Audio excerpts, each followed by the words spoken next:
حكيمي لو تفعل اليوم الأمر سيان، ولكن هنا في كأس العالم لا مذاق آخر، لا نكهة. حكيمي وزياش، حكيمي سدد،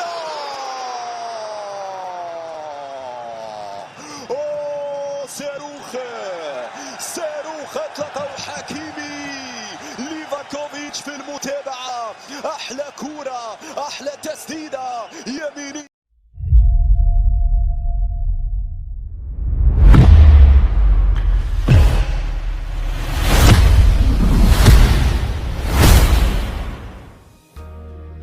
السلام عليكم متابعينا الكرام.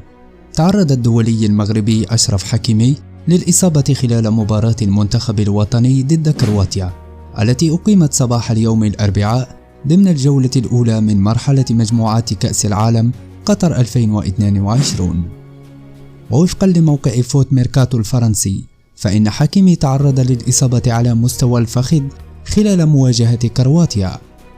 وحسب نفس المصدر، فإن اللاعب سيخضع لفحوصات طبية دقيقة من أجل الوقوف على مدى خطورة إصابته قبل الحسم في موقف مشاركته أمام بلجيكا ضمن الجولة الثانية من المونديال.